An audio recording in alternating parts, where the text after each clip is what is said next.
Gold, trusted gold buyers. మీరు తాకట్టు పెట్టిన బంగారాన్ని విడిపించి ఈ రోజు ఉన్న మార్కెట్ ధరకు కొనబడను.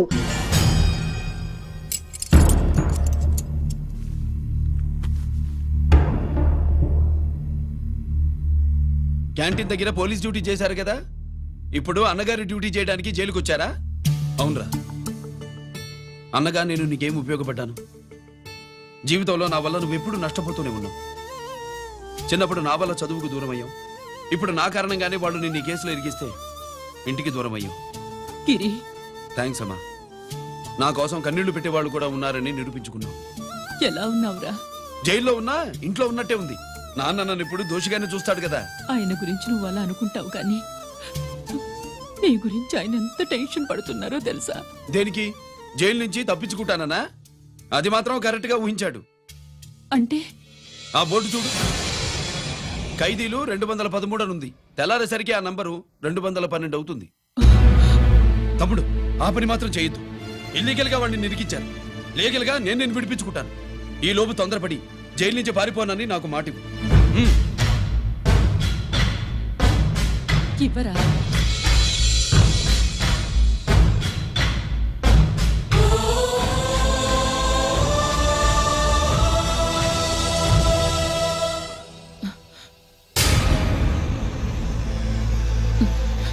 కాళ్ళు కడుక్కునే లోపలికొచ్చావా? అదేమిటండి? ఎవరైనా గుడికి వెళ్లే ముందు కాళ్ళు కడుక్కుంటారు. వెళ్ళకూడని చోటికి వెళితే ఇంట్లోకొచ్చే ముందు కాళ్ళు కడుక్కుంటారు. నువ్వు అలాంటి చోటికే వెళ్ళొస్తున్నావు కదా. గిరి, మీకంత కానివాడైపోయాడా? నా దృష్టిలో వాడు అరెస్ట్ అయిన రోజే చచ్చిపోయాడు. ఇంకెప్పుడు జైలుకెళ్ళి నా పరువు తీయద్దు. పాటకి ప్రాణం పల్లవి అయితే ప్రేమకి ప్రాణం ప్రేయసి కాదా. సార్ పిలిచారా సార్? ఏంట్రా కోటి, ఏంటి హుషారుగా పాటలు పాడుతున్నావు? కుప్పు సాంగ్ కోసం ఏం తెచ్చావేంది? పండగ కదా, పాపం తింటాడని 10 పూర్ణాలు తెచ్చాను. జైల్లోకి ఇలాంటివి తీసుకురాకూడదమ్మా. పాలు, పళ్ళు, సెల్ ఫోన్లు, బిర్యానీ ప్యాకెట్లు తీసుకురావచ్చా? అంటే అవి కూడా తీసుకొచ్చావేంటి? ఇవి కూడా తీసుకొచ్చాను. ఏ హానెస్ట్ హానెస్ట్, నాకు ఇలాంటి నచ్చవు. అంతసేపు చూసుకోకలేదు, అవి దొంగ నోట్లేం కాదు, మంచి నోట్లే. ఏమో ఎవరు నమ్మొచ్చాడు. Safe side. ఇంకేంటి? లోపల పో. నువ్వేం తెచ్చావు ఫాఫా? చిచి, ఏరియా అంతా పాడు చేశాడు. నువ్వేం తెచ్చావు? నేనేం తెచ్చానో నువ్వు చూడలేవుగా. అలా చూడకూడని వాటిని జైల్లోకి తీసుకురాకూడదా? మా రూల్స్ ఒప్పుకోవు. నేనిచ్చేదానికి మా నాన్న ఒప్పుకోడు. అంటే అర్థం కాలేదా? నేను తెచ్చింది మా బావ మీద ప్రేమ. అబ్బో, లోపలికి వెళ్ళి కురిపించుకో. అలాగే ఇలాగే ఫద ఫదవే వయ్యారి గాలి ఫటమా, పైకి పక్షిలాగా ఎగిరిపోయి పక్క చూపు చూసుకుంటూ తిరిగి. బాంబులా? ఆ బ్యాగ్ లో బాంబులు ఉంటుందేంటి?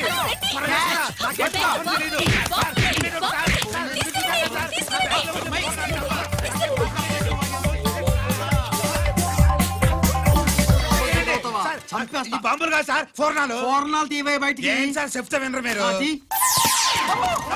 మీరు ఎక్కడ పోలీసులు అండి బాబు? పూర్ణాలు చూసి పారిపోతున్నారు. పూర్ణాలు ఎక్కడైనా పేల్తాయి ఏంటండి? అయిపోయాడు.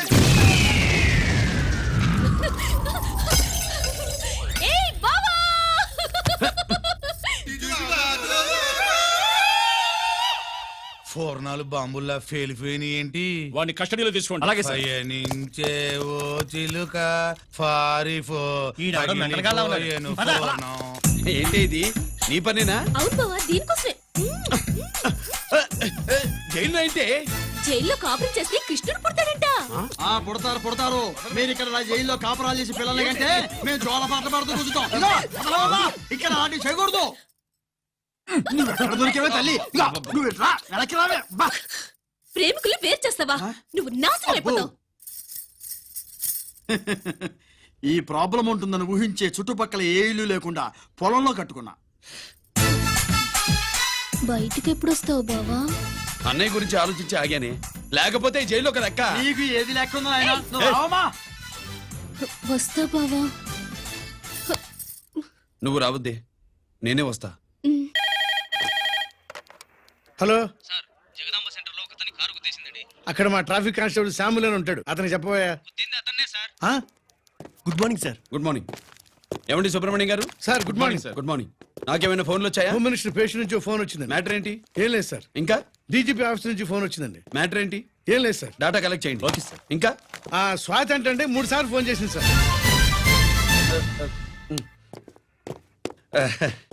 అందరి ముందు చెప్తారేంటి? ఇప్పుడు చెప్పండి. ఈవిడ మాత్రం మ్యాటర్ చెప్పిందండి. పావు గంటలో రింగ్ ఇస్తానంది.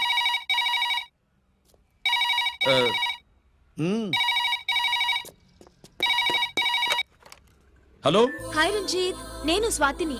హాయ్ స్వాతి, ఎక్కడి నుంచి? హైదరాబాద్ నుంచి. మొన్న మా మమ్మీ నేను మీ ఊరు వచ్చాం. మరి కలవలేదే? ఎలా కలవమంటావు? అప్పుడు నువ్వు మీ తమ్ముడిని అరెస్ట్ చేసి తీసుకెళ్తున్నావు. ఆ టైంలో పలకరించడం బాగుండదని మమ్మీ తీసుకొచ్చేసింది. ఏం చేశాడు నీ తమ్ముడు? వాడి తప్పేం లేదు. నా మీద కోపంతో వాడిని ఇరికించారు. వారం రోజులు అంతా సాల్వ్ అవుతుంది. వాడు రిలీజ్ కాగానే నువ్వు మీ అమ్మతో మా ఇంటికి వచ్చినట్టు నేను మా అమ్మ నాన్నలతో మీ ఇంటికి వస్తా, ముహూర్తాలు పెట్టించడానికి.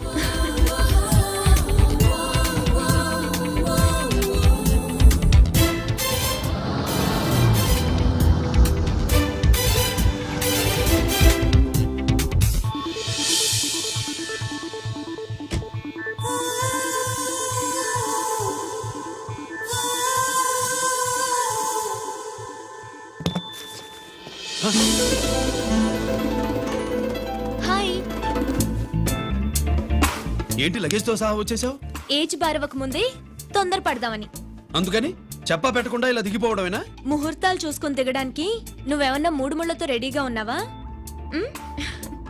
అందుకే ఎదురుగా ఉంటే నీకు ఇన్స్పిరేషన్ గా ఉంటుందని వచ్చేసా. ఎవరు? రా.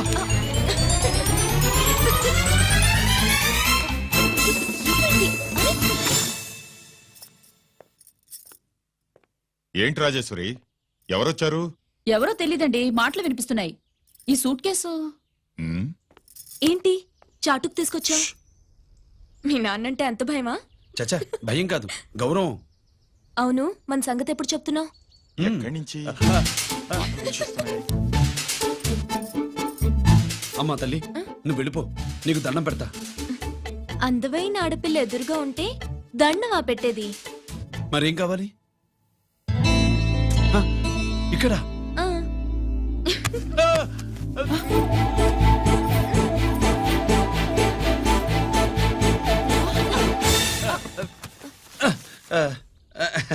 అదేంట్రా, పోలీసు వై ఉండి దొంగాటాడుతున్నావు? ఎవరి అమ్మాయి? నాన్న, ఈ అమ్మాయి నా పేరు స్వాతి అండి. ఆ రోజు ఫంక్షన్ లో మావాడి మెళ్ళలో మాలేసింది నువ్వే కదూ? మాల కాదండి, మెడల్. ఆ, మెడలు వేస్తే వేసావు కానీ సూట్ కేసుతో వచ్చేసావేంటి? ఇక్కడ ఇంటర్వ్యూ ఉంటే వచ్చానండి. అలాగే మిమ్మల్ని చూడాలని ఇటు వచ్చాను. చూసావుగా, పద మరి. అది కాదు అంకుల్, ఉద్యోగం వచ్చేదాకా. మా ఇంట్లో ఒకే ఒక ఉద్యోగం ఖాళీగా ఉందమ్మాయి. అది ఇంటి పెద్ద కోడలు ఉద్యోగం. చేస్తావా మరి? ఆ, లేషన్స్ కంగ్రాచులేషన్స్ బావా. అక్క సూపర్ గుంది. చాలా థ్యాంక్స్ అక్క.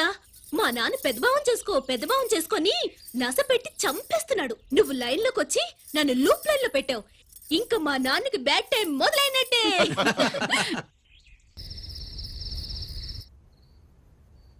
రంజిత్ తో నీ పెళ్లి జరగదు, మర్చిపో. మర్చిపో మర్చిపో. ఒక హంతకుడి కుటుంబంలోకి నా కూతుర్ని పంపడం నాకిష్టం లేదు. నేను మాట్లాడేది అతని తమ్ముడు గురించి కాదు, నాన్న గురించి.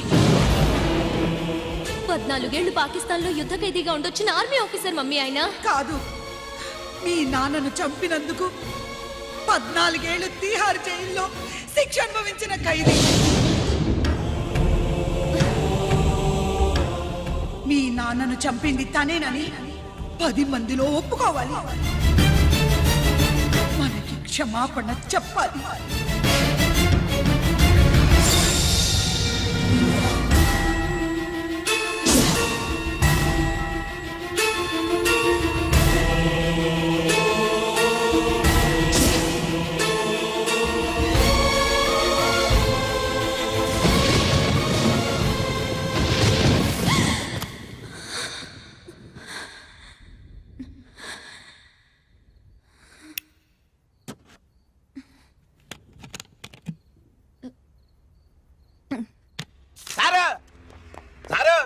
గుడివారి కైలాసం గారి కొడుకు గారు తమను కలవడానికి వచ్చేసారు. పిలవమంత రేటి.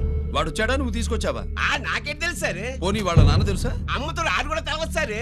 పేరు గోత్రం చెప్తుంటే తెలిసేమో అనుకున్నాలే.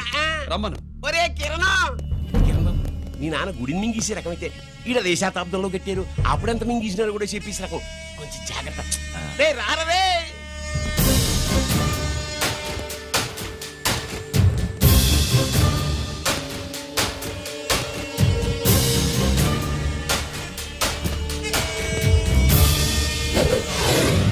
ఏమిటిది?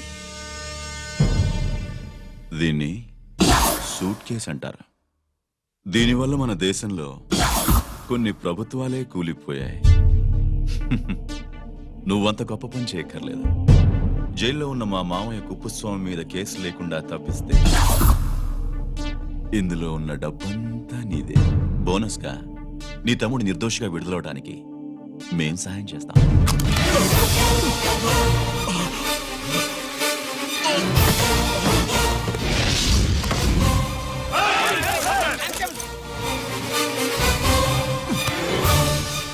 ఏయ్, దీన్ని పిస్టల్ అంటారు. దీనివల్ల కొన్ని దేశాల్లో విప్లవాలే వచ్చాయి. దీనికి సంఘ వ్యతిరేక శక్తుల్ని కాల్చి చంపిన చరిత్ర ఉంది. నీలాంటి వాళ్ళని ఎన్కౌంటర్ చేసిన బ్యాక్గ్రౌండ్ ఉంది.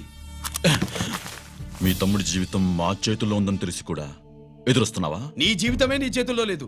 నా తమ్ముడి జీవితం గురించి నీకెందుకురా వర్రి? నోకరాజు సరే సూట్ కేసు లోపల పెట్టి మాత్రా. ఎత్తి వీడి నెత్తిన పెట్టు.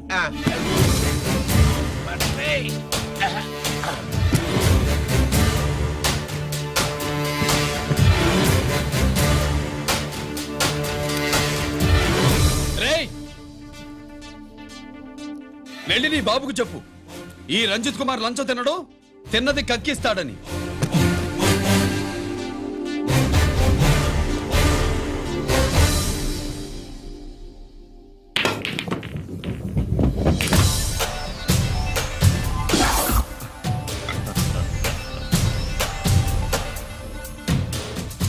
రూల్స్ పాటించే పోలీస్ ఆఫీసర్వి, రూల్ తప్పి ఆట ఆపావేంటి? నీకు ఆడడం తెలుసు, నాకు ఆడుకోవడం కూడా తెలుసని నీకు చెప్పడానికి. బాల్ని పాకెట్లో వేసే క్యూ నీ చేతిలో ఉంది. లాకప్లో తోసిన వాళ్ళని ఎర్రగొట్టే లాఠీ స్టిక్ మా చేతుల్లో ఉంటుంది. సూట్ కేస్ తిప్పి పంపించావు కదా, నిజాయితీ పరుడి ఫేస్ ఇలా ఉంటుందని చూపించడానికి వచ్చావా? అవినీతి పరుడి ఫేస్ ఎలా ఉంటుందో చూసి వేటు తప్పదని హెచ్చరించడానికి వచ్చా. ఏంట్రా మేం చేసిన అవినీతి? టెండర్లు పాడి నాసిరకం ప్రాజెక్టులు కట్టి జనం డబ్బు వృధా చేస్తున్నావా? హాస్పిటల్ కి కల్తీ మందులు అమ్మి సొమ్ము చేసుకుంటున్నావా? ఆయుధాలే కదా అమ్ముకుంటున్నావు. దీనివల్ల ప్రజలకేంటి నష్టం? ఆ నష్టం కళ్ళకు కనిపించదు. తుపాకీ తీవ్రవాది చేతిలో ఉంటే అధికారులు భయపడుతున్నారు. మంత్రులు, రాజకీయ నాయకులు ప్రాణాలు గుప్పెట్లో పెట్టుకుని పాలన సాగిస్తున్నారు. తీవ్రవాదికి భారతదేశంలో కొన్ని రాష్ట్రాలే భయపడితే ఉగ్రవాదికి అమెరికా, బ్రిటన్ లాంటి అగ్రదేశాలే వణికిపోతున్నాయి. దేవుడిచ్చిన తెలివితేటల్ని ఇలా ఆయుధాలమ్మి కోట్లు గడిస్తున్నారు. నీలాంటి వాళ్ళ ఆట కట్టించడానికే దేవుడు నాలాంటి ఆఫీసర్లను పుట్టిస్తాడు. నీలాంటి ఆఫీసర్లని చెస్ బోర్డ్ లో పావుల్ని కదిపినట్టు కదిపి మా ఇష్టం వచ్చిన చోటికి ట్రాన్స్ఫర్ చేయించే కెపాసిటీ ఉన్న పార్లమెంటేరియన్ని నేను. ఆల్రెడీ మీ తమ్ముణ్ణి బోనెక్కించా. మాట వినకపోతే ఏం చేస్తావు? ఏం చేస్తావు? నీ ఇంటి పేరు గుడివాడ, నీ ఊరు గుడివాడ. చెప్పరా, గుడివాడకి ఏ పక్క నీ అడ్డ? హనుమాన్ జంక్షన్ వైపా, పామర వైపా? ఈ సైడ్ అయితే ఆంజనేయ స్వామికి బలిస్తా, ఆ సైడ్ అయితే ఉయ్యూరు షుగర్ ఫ్యాక్టరీలో క్రష్ చేస్తా. Count your number of days.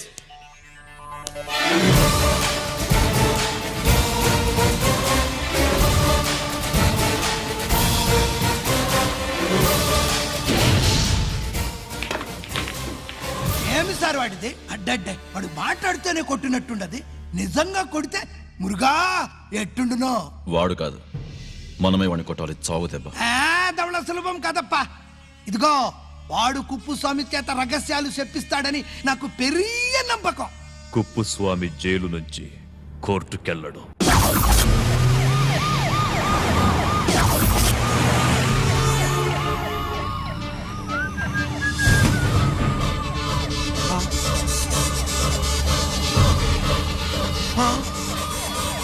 Bomb Babu, bomb bomb bomb.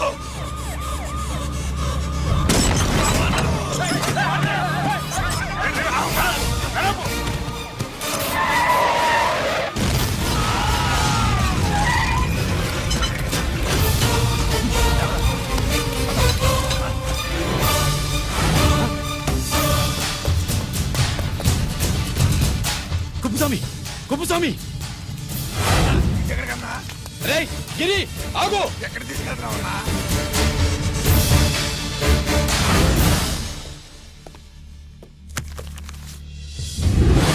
ఇదేంటయ్యా, ఇతను ఇంకా ఉద్యోగంలోనే ఉన్నాడా? పీకేయమని చెప్పాగా.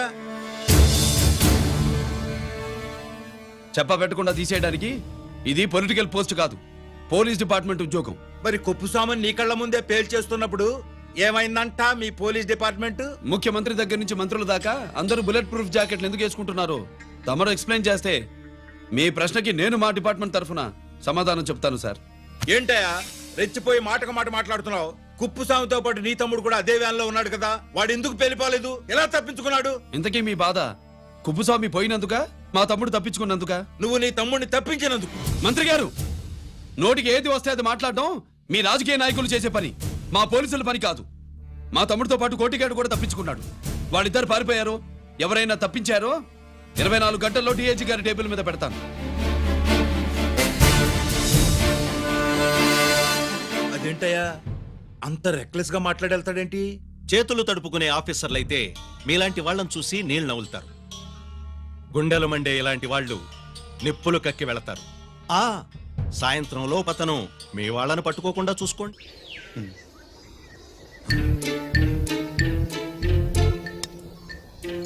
ఈ ప్లేస్ ఏంటి? ఇప్పుడు ఎక్కడున్నావు? ఆకాశం కింద. అంటే భూమి మీద. మరి ఆ మందేంటి? పోలీసుల నుంచి తప్పించుకున్నాం కదా, పార్టీ చేసుకుందామని. పార్టీయా? ఆ, మరి కట్టేసావేంటి? మందెక్కువ అయితే పడిపోతావని. నాకొద్దు. వద్దంటే ఎలా రాగొట్టిగా? అయితే నువ్వు కూడా తాగు. లేదు, నువ్వు తాగాలి, నేను వినాలి. ఏం వినాలి? నువ్వు చెప్పేది. ఏం చెప్పాలి? నిజం. కుప్పుస్వామిని చంపింది ఎవరు? నాకేం తెలీదు, నాకేం తెలీదు. రేయ్! దండం పెడతానా? ఒరే కొట్టిగా, కుప్పుస్వామిని చంపడానికి పోలీస్ వ్యాన్ మీద బాంబులు వేయడం చూసాక నువ్వు వ్యాన్ నుంచి దూకేశావు. నీ టైం బాగుంటే బతికావు, లేకపోతే అన్నా పొరపాటున పోయింటే ఏమైందన్నా? పవర్ పోయేది. నీ శవాన్ని తీసుకుని నేను మీ ఇంటికి వెళ్ళేవాడిని. మీ ఇద్దరు పిల్లలు నాన్న పోయావా, నాన్న పోయావా అని ఏడ్చేవాళ్ళు. బాబు ముత్తైదువులు బలవంతంగా నీ భార్య పట్టు తుడిచేసేవాళ్ళు. పార్వతి నీ దిక్కులేని శవాన్ని చితిపేర్చి నేనే అంటించేవాడిని. అది సగం గాలి ఆరిపోయేది. మిగిలిన శవాన్ని కాకులు గద్దలు తినకుండా నేనే కిరసనాలు పోసి అంటించేవాడిని. వద్దన్నా, వద్దన్నా. నిజం చెప్పేస్తా, చెప్పేస్తా. పోనీ ఫిట్రోల్ పోయినా అసలు ఈ కథే వద్దన్నా. వద్దు. నిజం చెప్పేస్తానన్నా, చెప్పేస్తా. సరే నేరు ఇటు నా సీటు మీద కాన్సన్ట్రేట్ చేసినారు.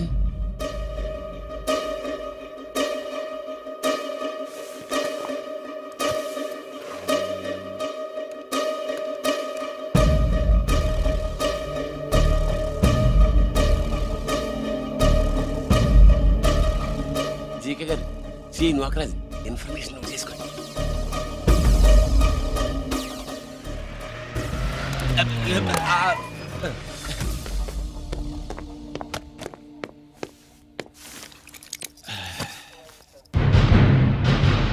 పరమేశ్వరుడికి కాదు, మనకి 3 కనున్నాయి.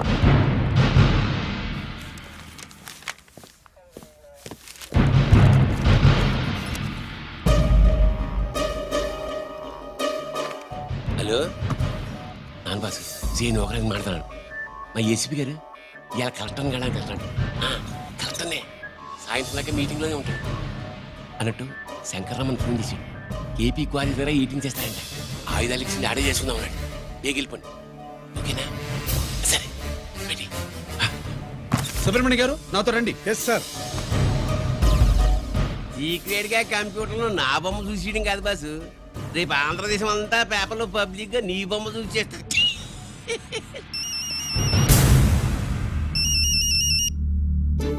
అన్నా నేను కోటిగాడిని. అది తెలిసిలేరా? ఎక్కడున్నావు? పారిపోయి ఫారెస్ట్ లో దాక్కున్నా. వచ్చేయమంటావా? వద్దు, నువ్వు అక్కడే ఉన్నావు. రంజిత్ని చంపడానికి ప్లాన్ వేస్తున్నారు. ఆడు పోయాకరా, పోయాకంటే చచ్చిపోయాక. రంజిత్ లేపేస్తున్నారా? ఇప్పుడు ఇప్పుడే ఎక్కడా? ఏపీ క్వారీస్ దగ్గర.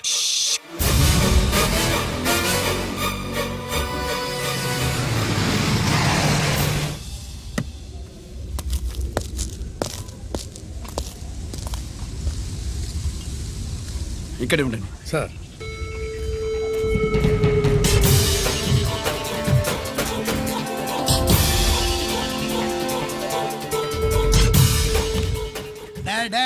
శీఘ్రం చేయండి రా, శీఘ్రం చేయండి. హలో కిరణ్ బాబు చెప్పు నొకరాజు. వారిస్ కాడే ఉన్నారా? మా ఏసీపీ ఎక్కడికి వస్తాడు? ఏమిరా చూస్తారు, తొందరగా చెయ్యండి.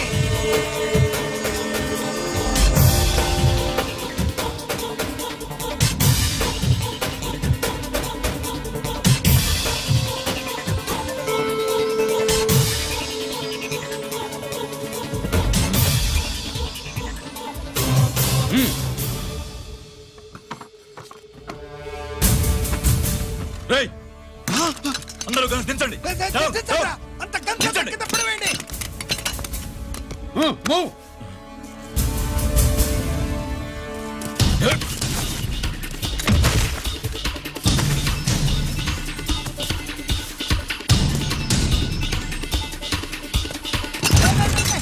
దించండ్రా.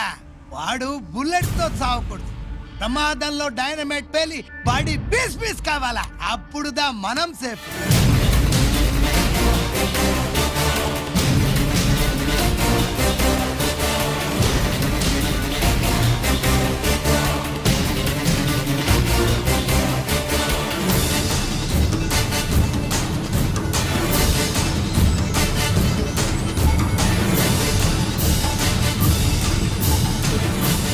రేయ్ స్టాప్ దే, ఆగు. నేను 3 కౌంట్ చేసేలోగా లొంగిపోవాలి, లేకపోతే ఎన్కౌంటర్ అకౌంట్ లోకి ఎక్కిపోతాం.